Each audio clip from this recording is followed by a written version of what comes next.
25.25 years ago, I read a newspaper article which said that one day syringes would be one of the major causes of the spread of AIDS, the transmission of AIDS. I thought this was unacceptable, so I decided to do something about it. Sadly, it's come true. Malaria, as we all know, kills approximately 1 million people a year. The reuse of syringes now exceeds that and kills 1.3 million people a year. This young girl and her friend that I met in an orphanage in Delhi were HIV positive from a syringe. And what was so sad about this particular story was that, once their parents had found out, and don't forget their parents took them to the doctor, the parents threw them out on the street, and hence they ended up in an orphanage. And it comes from situations like this where you have either skilled or unskilled practitioners blindly giving an injection to someone, and the injection is so valuable that the people basically trust the doctor, being second to God, which I've heard many times, to do the right thing, but in fact they're not. And you can understand, obviously, the transmission problem between people in high virus areas. This video we took undercover, which shows you over a half-an-hour period a tray of medicines of 42 vials, which are being delivered with only 2 syringes in a public hospital in India. And over the course of half an hour, not one syringe was filmed being unwrapped. They started with 2 and they ended with 2.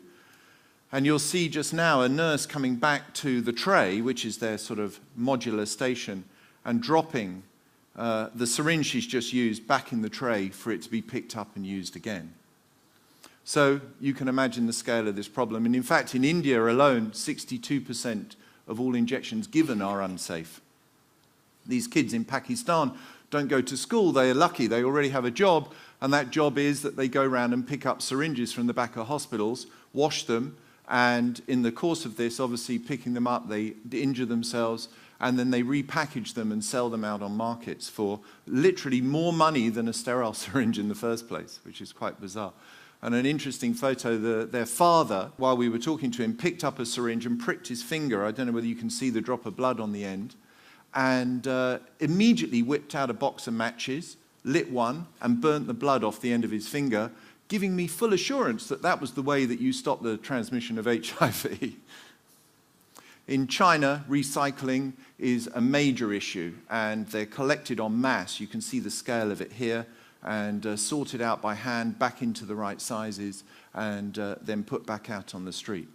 So recycling and reuse are the major issues here. But there was one interesting anecdote that I found in Indonesia. In all schools in Indonesia, there's usually a toy cellar in the playground. The toy cellar, in this case, had syringes, which they usually do next door to the diggers, which is obviously what you would expect.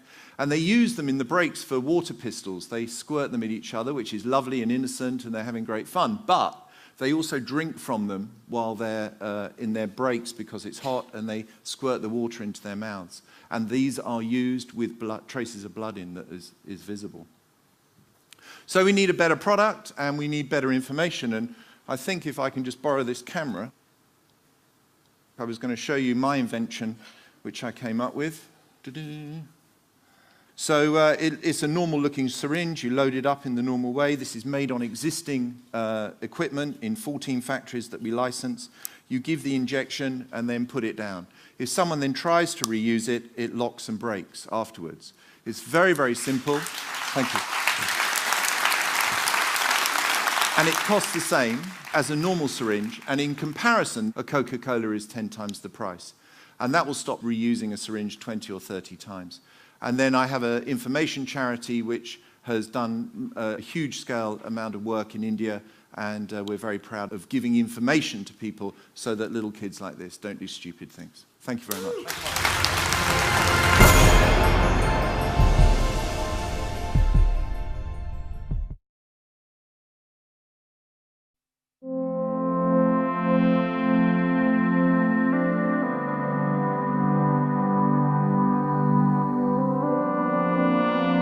Some may call it an obsession.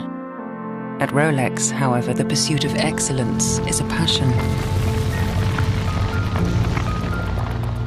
Finding a pink gold that wouldn't fade over time was just one more challenge.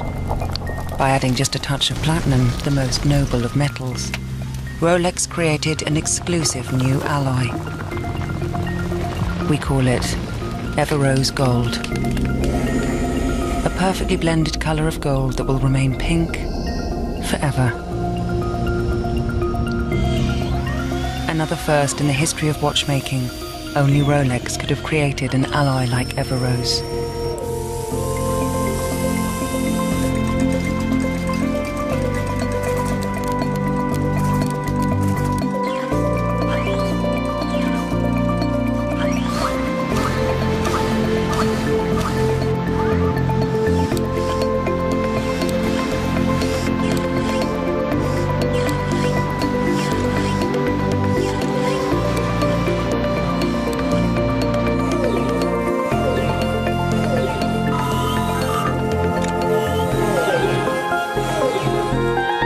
Some people are always looking for what's new.